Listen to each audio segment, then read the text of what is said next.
Sasha! It's good to see you, man. It's you again. I don't know. Wow. I can't seem to leave this place. It just comes each other time, Like other time. maybe each Saturday. Listen, today I see the subject for conversation, and it says self-destruction of the United States of America in its economy.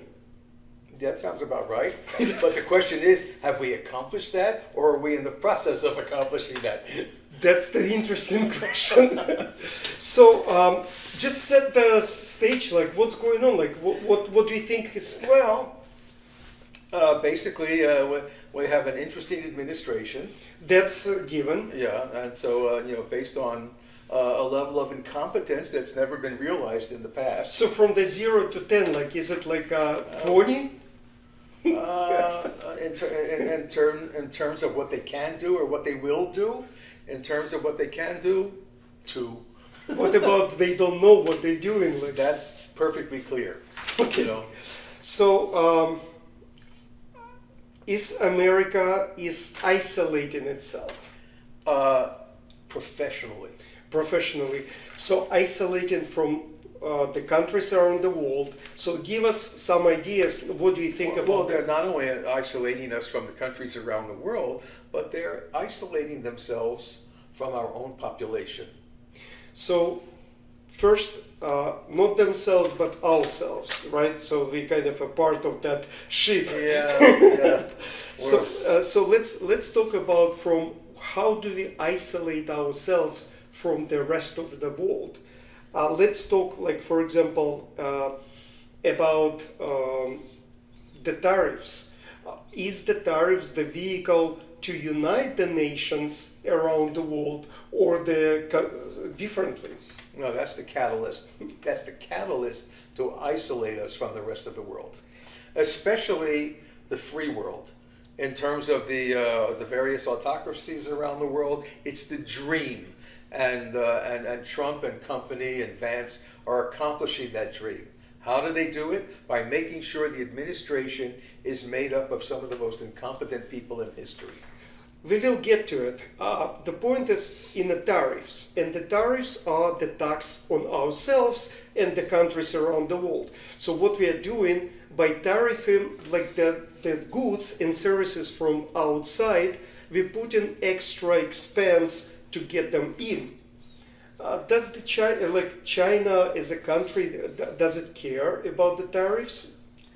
Less than us, because China has total population control. We don't. In a different way, China is a country which has more than 51% of ownership usually, and Tesla is the only one company which is an exception, and Musk controls the Tesla controls the total ownership of the company in China. This is the only company. But China less dependent on tariffs, because if we put the tariff on auto industry, China will lower the price on the auto and increase the price on the paper, on the glasses and everything what you can see around yourself. So they don't care. What's going to happen, we will pay more taxes on the goods and services. So doing the tariffs, we are saying basically, we don't want your product in our country. We are making it problematic to sell your product in our country, thinking that we're going to build the product we're importing ourselves. Do we have the capability of doing like all the stuff that China does and imports us at the discount to our product? Maybe after a period of 3 to 5 years, but certainly not immediately. Which means if you can't do it immediately, you cannot compete with China. And you cannot. You need to substitute their product. But you say 3 to 5 years. Is any plan to build the factory, let's say, to produce faucets for sinks and like plumbing material? Who wants to work in those factories? It's different. That's so the point is serious problem in this country. We don't because have. we don't. potentially people will work, but you have to educate them, you have to teach them, you have to build the factory itself, and then getting the illegal immigrants out of the country instead of thinking how to actually make them work for us and not push them away, people who want to work. So basically with tariffs, we're just telling people we don't want to do business, the other countries, we don't want to do business with you, and we want to buy your product if we want to buy extremely expensive. If we had power over the other countries, especially on the electronic side of it, if we can provide the chips, if we can provide the memory, if we can provide all the thinking parts of the products that are being made, yes, then we have a certain amount of leverage and control. But since most of these products are also made in China or made in Taiwan or made in other countries, so the only thing we're going to do is cut ourselves out of the business chain. Exactly. The point is that tariffs are imposed on the goods and services. So if we're just imposing the tariffs on the auto industry, there are parts which are purchased and built in different countries. So it's increasing the cost of your vehicle which you want to purchase. So it's like it could be a good idea of increasing tariffs on a certain industry, certain product. And the way to do it is just, let me think about that. Here's what I would say. Let's say you're building a car. Yeah. Okay. You have the car, it's built in the United States, but the memories in the car are coming from China. Then you have to import that car. And pay the tariffs. And pay the tariff. Then you have to send it, let's say, to Canada to have the steering wheel put in. Then you have to re-import the car again a tariff. So how many times can you pay a tariff on the same vehicle, because most of the parts are made in different places in the world? It's unbelievable. So basically tariffs will not work, and this is isolating us from the rest of the world. And European Union, if people would know, was created, I think, in 1996 or something. I might be wrong, but it was exactly for the reason that European country didn't want to pay tariffs on the goods which would come from a different country in Europe. So they eliminate the tariffs, and that was the main reason for European Union. And there were also problems there also. The problems is that, if you had to build a car, or if you had to build a product in Belgium or in Germany or in France, it was expensive to do. So you would have the various things built in Spain or in Greece or in places where labor was much cheaper, and there became all the problems within the European Union itself. What is fair? Yeah. So another part, like how we isolating ourselves, it's NATO. So there is a war in Ukraine, and what we are saying to the rest of the democratic part of the world, we are saying we don't want to support democracy. We just want you to guys do it yourself. We're just stingy on $20 to $100 billion a year, which maybe 2 years of $50 billion extra right now will just kill that war by itself, because Ukraine is right now doing well. They have a great army. They need just our support, and then we would just destroy their counterparts in face of Russia and China. But we are not supporting Ukraine. We are just saying to European countries, just do it yourself, and we don't want to be a part of democratic world. What do you say? The other problem is that Ukraine, for the most part, has a well-educated population. Yes. They're able to create their own weapons, which are better than a lot of the weapons that are made in other parts of the world. Not better, but some. There are some they built in right now. The drone technology is great. We have to learn, because the war has changed, and we will talk about the war in Ukraine differently, because I'm an expert in this. But I don't want to talk Ukraine is a great country, corrupt also. We have to also acknowledge that. But the point is, we need to support the democratic world, the part of the world which is trying to be democracy.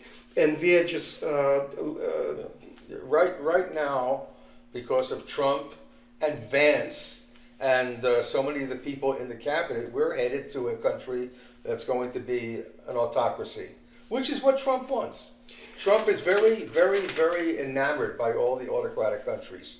And he would like to be the same thing. He doesn't want to be president. And that's- he wants to be king, and he doesn't want to have to do very much work, unless it's on the golf course. which is right now. Okay, so we talked about that. What about agencies? Like there are many talks about cutting the spending on investing in the different countries, like providing help different countries. Talk about that. It's stupid. Why? It's stupid because it's just like anything else. If you make a product, Okay. what do you want to advertise that product Yes. in various places in the world so people will trust you and buy from you. Plus, to know where's the happy people Yeah. live. Now, if you make products and you send these things to help other countries, may not be in the European Union, might be in Africa, might be in Southeast Asia and other places, but this is all great publicity for our country. If you cut that off, then these countries not only don't want to do any more business with you, they don't trust you, and now you've created more enemies instead. Yeah, but there are like investment in different countries to do the surgery for transgender surgeries. It's such a minority. I understand, but people are focusing on that minority spending, not understanding that it's a publicity. It's showing the propaganda of our way of living and generosity of our country, how good we are. And we don't need to cut the spending. We need to explain why are we spending that money. If we give the money for hungry people in Africa or in Ukraine or other, we need to explain, listen, we are giving it not for the reason of some bad reasons, but to show that this is our generosity and the goodwill. But this generosity and this spending was already approved by Congress. Yes. The money was already paid to send these products to various countries, and it's Trump in his Cabinet. and his cabinet in this deranged fantasy that they can save 2 pennies. You can't save these 2 pennies. The money was already spent. You should deliver the products that you promised. Yes and no. I mean, the point is that we need to make sure that we're not overspending with all the programs. Because right now, there is a $7 trillion of expenditure a year, and the administration, Trump or not, they have to be concerned about spending. So there should be a good idea to see our spending and make sure they are worth. The general understanding is that all of this spending that he's cutting is less than 2% of the entire worth of the United States. It's unimportant. You know, when you figure, not to use this as an example, if Trump would not fly to Mar-a-Lago every single week, that would already save between one and $1.5 million a week.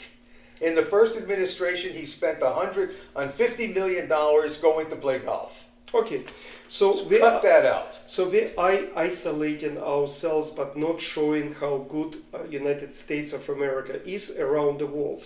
While Russians bring their investments in Africa, because I just recently heard the conversation about Russian operatives putting money in propaganda in African countries, showing that Russia is a good country and stuff like that. So we are losing war on propaganda, and again we isolating ourselves because people in different countries, they don't understand what we are doing anymore. How much of that war are we actually losing, and how much of that war is Trump and company just giving to the Russia as a gift? it's just so much. So like, but right now, like, the point is, it just like there are two different there are many, but two major advertisement.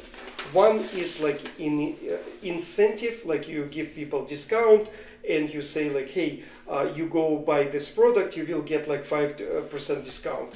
The other advertisement is image advertisement, and we need to be as a country who advertise its image, who we are. Let's move on. There's so many things that we really want to discuss, and we only have, 15, 20 minutes or 30 minutes to get this all in. Okay. So this will probably be at least two videos we're going to make. So, what about dismantling all the agencies for medical purposes, and that affect the rest of the world, and people from the rest of the world looking inside of United States thinking like, what is going on? Like that R.F. Kennedy and his ideas about vaccination.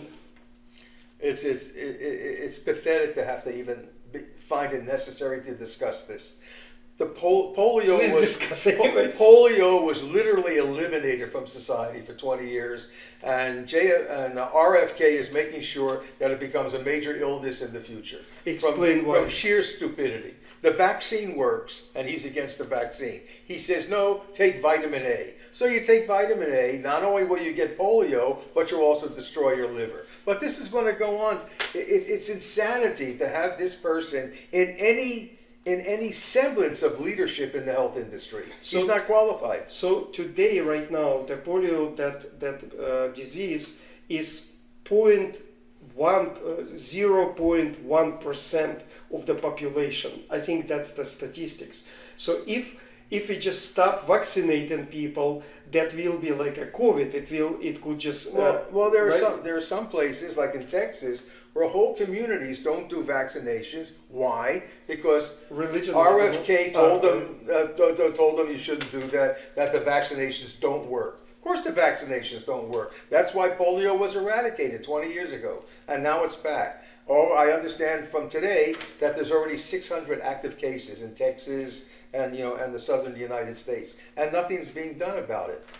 And we are talking about isolation from the world. So world is looking inside of United States and thinking like, these guys are going nuts.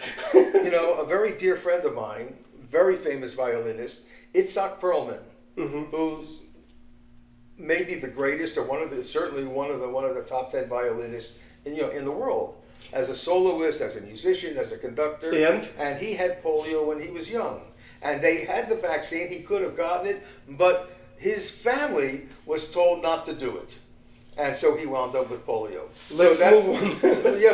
So I'm very aware of what can happen if you get polio. It's very, very bad. So vaccines are working, especially those which were tested.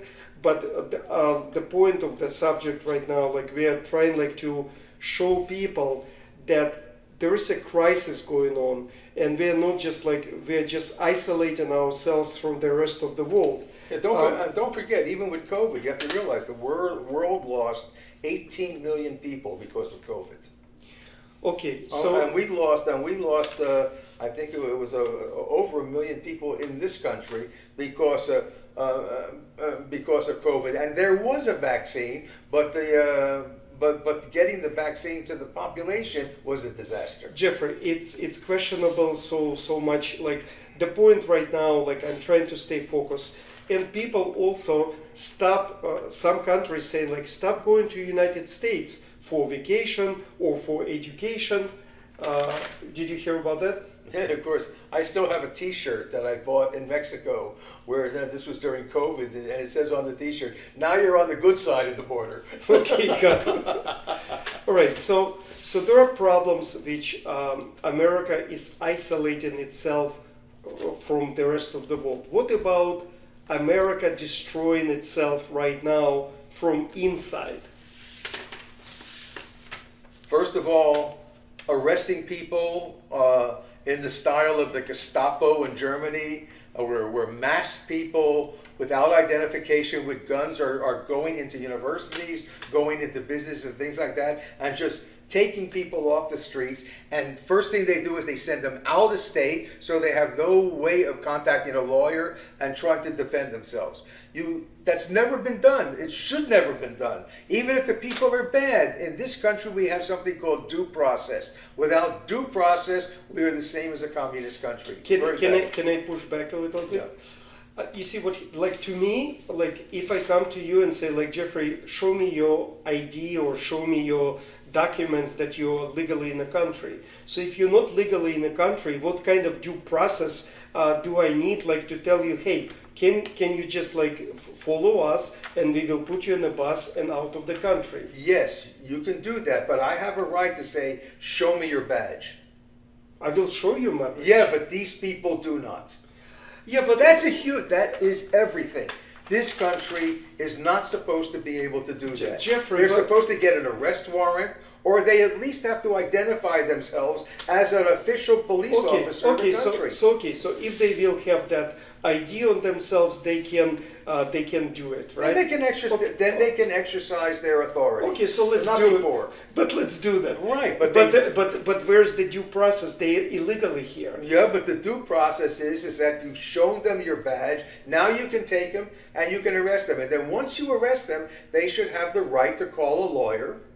And that's how every criminal works. Every criminal prosecution works. You can call a lawyer, or the court will give you a lawyer. But you have a right for due process. That's what it is. Right now, they're not citizens of this country. So you don't know that until you've investigated them. Right. You just show, like, are you a citizen? If the person says no, if he says yes, he's lying to the authorities. But if he's illegally here, he doesn't have any rights, constitutional rights. I don't agree. He broke. No, He broke all that rights. Yes, no, but in this country, every person in the United States has constitutional rights, whether you're here legally or illegally.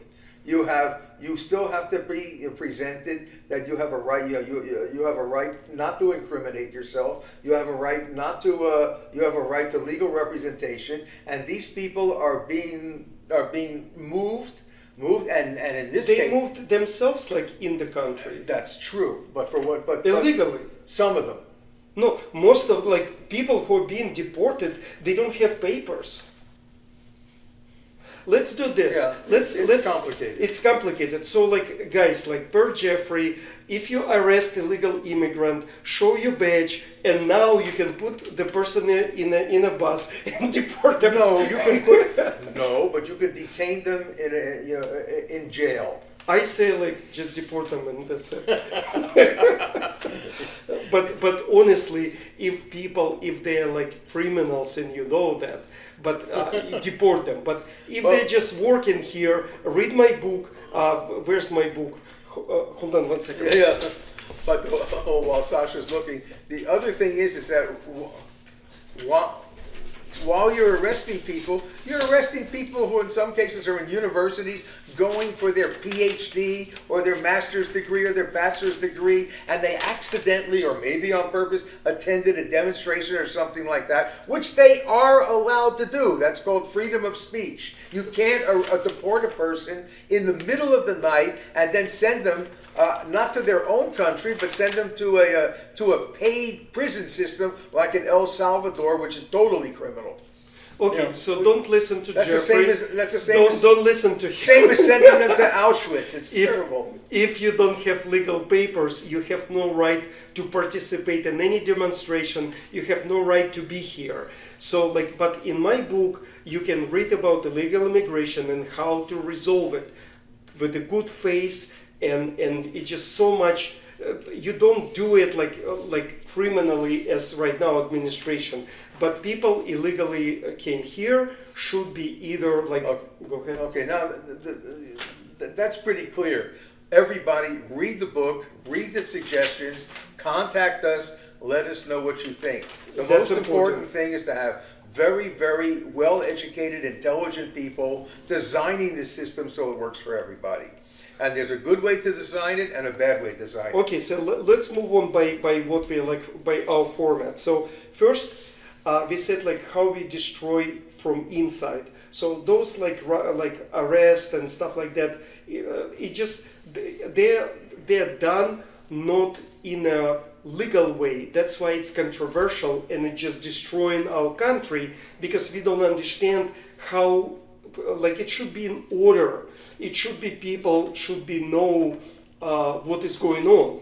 And the people who should have the right to destroy our country must first be elected, not Elon Musk. He's not elected, and he's acting with more power than the President of the United States. And that's terrible. That's terrible. It goes to show that Congress, who is supposed to govern, gives up that power to executive branch, and which is Donald Trump. Talk about that. Well, right now, Donald Trump is trying to usurp the powers of Congress. That's terrible, because that means Congress no longer has the power of the purse. The Senate has no power to... They do, but they let it go. Well, that's what usurp means. Yes. But that's the problem with Trump. Trump doesn't care.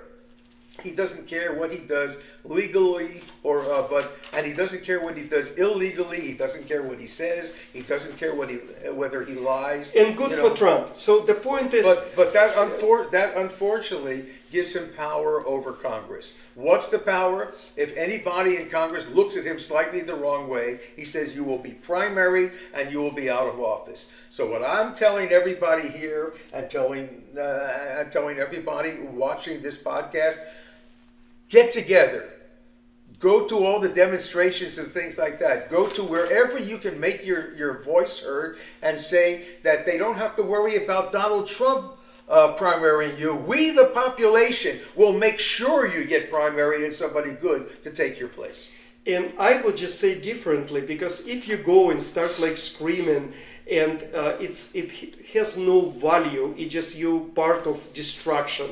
Because what we need to do, like first we need to understand, and we will come to like let's talk about what to do later. I want to talk about that the Congress let go the power, and they are afraid to be not elected next time, and Trump brings the popularity to each Congressperson and the power to be re-elected. So the Congress, GOP leaders, they just the Republicans, the GOP. So they all like sucking up to Trump, and it's so bad. So the Congress is giving up its power.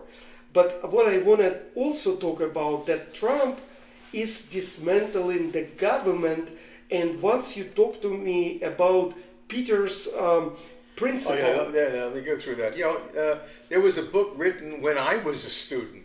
So this is a few months ago. Yes, a couple of months. When I thought I was, as I said in the last podcast, I was a musician in the White House for 4 years, 3 years of Nixon, 1 year of Ford. But most important, that was the time when the Peter Principle was published. What is the Peter Principle? That one rises in any kind of bureaucracy or any kind of organization until he reaches his level of incompetence. But Trump has figured out a way to break that rule. He started at his level of incompetence, and now he's hiring all kinds of people that are less competent than he is. Think of the results, what that's going to be. Then you can hire people like you can try to get people like RFK in there. You can get people like Tulsi Gabbard in there. Why? Because you control the threat over the Congress and the Senate. And as long as you can threaten the congressmen and the Senate men and the senators with no possibility of re-election, then they will do anything you ask. Terrible. Jeffrey, but we are talking talking about the cabinet itself. We're talking about the people in power of each department of executive branch, and these guys, as you said, Peter's principle. It's not just like incompetency. It's like when Trump talked to American people and he says smart things. People who are close to Trump, they in his background, there's so not stupid, but less competent as Trump. So Trump looks like as the smartest guy in the room every time he's in the room. So, and nobody contradicts it. There are a lot of rules to be good at the Peter principle. First of all, you hire people that are less competent than you. You make sure you sit behind the biggest desk you can find. That's actually in the book. And that you have to, it's total cinema.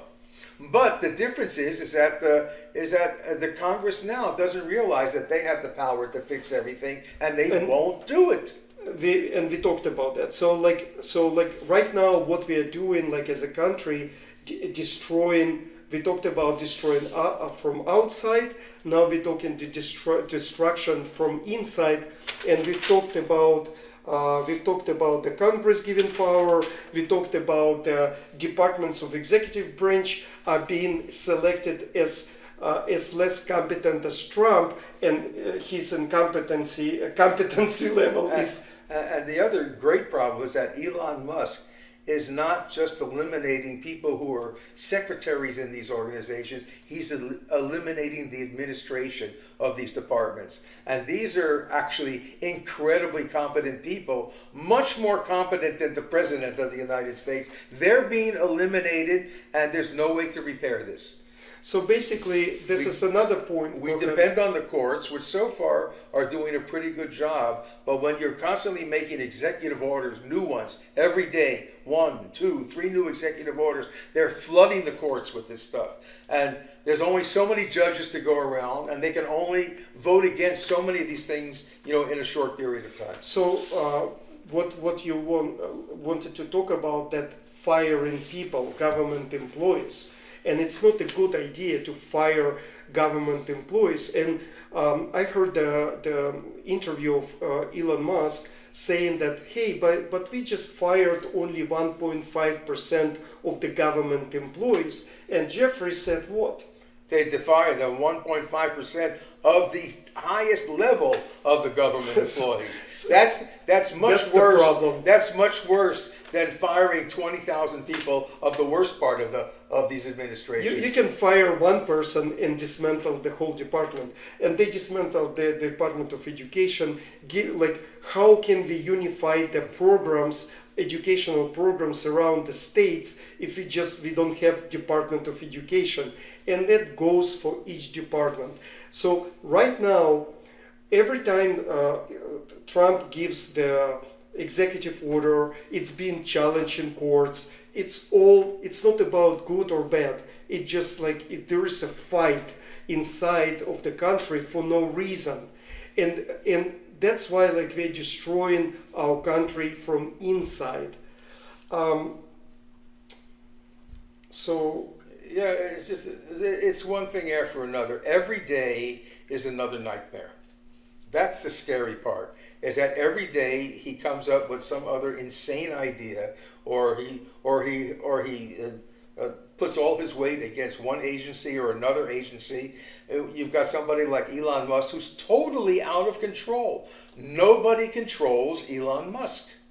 Nobody. How is that even possible, Jeffrey, in a democracy? The point is this: it's undemocratic what he's doing, Elon Musk. But the point is this: that's the whole point. That nobody controls anything. The Congress is letting it go. Branches of a government branches not doing anything. They just Bundy, what is she, Department of? Yeah, she's Attorney General. That's the Attorney General. If you read what the position is, she's supposed to represent the Department of Justice, the law, order, and the Constitution.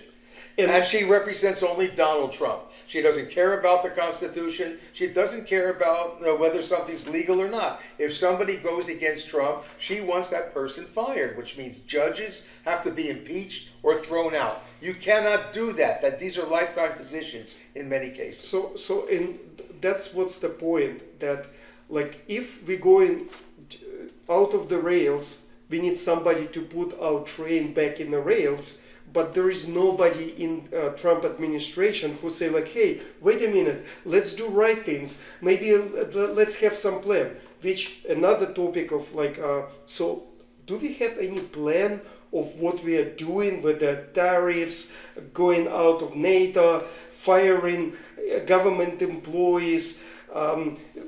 Is any plan for what is going on? Like, did you read any plan? In my personal idea, I believe that Trump and company are just basically trying to turn the United States into an authoritarian country and be rid of the Constitution altogether.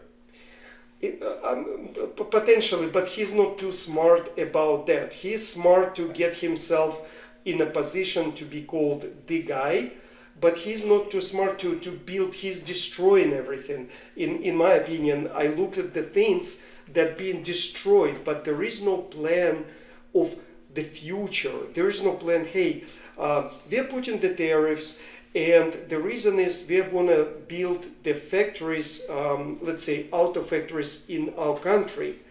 So is any factory built in our country, like which will have not just the manufacturing, like the end manufacturing of the auto industry, but the parts. There are different logistics and products which come in to be like a part of the vehicle, and it's not being done. Talking just only about auto industry, it's all, but across the board we don't have any plan for the future. Yeah, there's no infrastructure for this. No plan. So we're just destroying ourselves without any new position, new vehicle to drive to do it. The only thing that's apparent is that Trump is trying to come up each day with his new formulation of graft and grift. And how does he do that? Cryptocurrency with his name on it and things like that. So this is a way that he can create a system for people all over the world to send him a bribe. That's what it is. It's nothing more than a bribe. And for all the MAGA people, the original MAGA people who bought these idiotic coins, you know, they were grifted.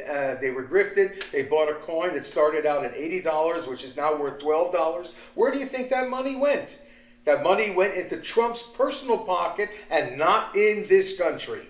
So for me, that's grift. He's been doing that his entire life. And I feel so sorry, like, because I have clients that truly trust in Trump.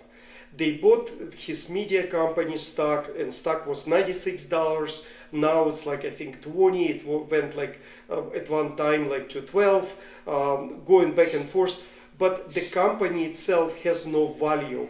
The value may be $2-3, but it doesn't produce any valuable business. But people trust in Trump and they buy stocks and coins, and it just yeah. So it's not helping the country. So my point right now is like, is any plan in the books to make America great again?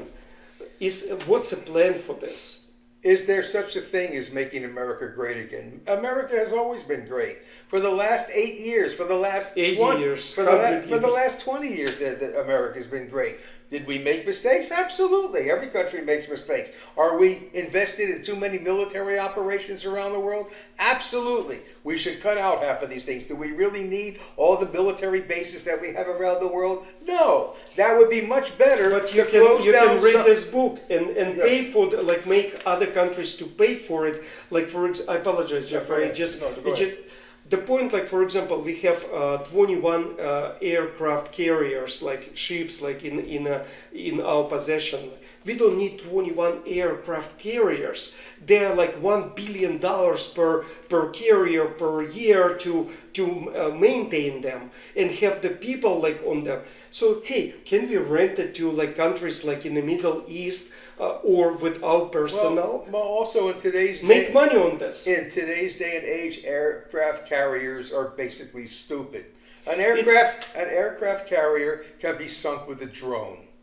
Not drone. No. Well, It can be no. with the ballistic, it depends. Ask the Russians how many ships they just had sunk in the Black Sea by Ukraine, Ukraine from drones. Yeah, but not drones. This is not different drones. Let's not go there. Let's talk about war in Ukraine on a different video. Okay. I will explain. It's marine drones. It's totally different. But the point is that we talked about military extra. We could just like, instead of taking out our military from bases from Europe, we can just share the expenses in a good way as a partners, not as like bullies. So basically, we have no plan. That's the one good thing that Trump wants to do. He wants NATO and all the NATO countries to be sharing the expenses of the military. But it's in a book like in 2019. I'm talking about that, like, but he's doing it in a bad way. He's pulling out, and we didn't talk about climate change. He, instead of navigating the stuff, he's pulling out of climate change. Instead of doing like education, the Department of Education to manage the states, he pulling out of managing. He's just totally everywhere he's going, he's destroying everything what is in a place, and he's not putting anything instead.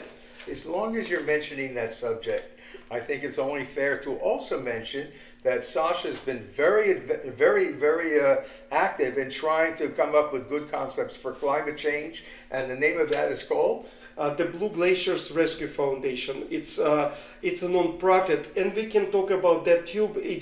I'm trying like to reach to people, but we need like to rescue right now our country, and this is the last like portion of our like video, like to talk about what should we do.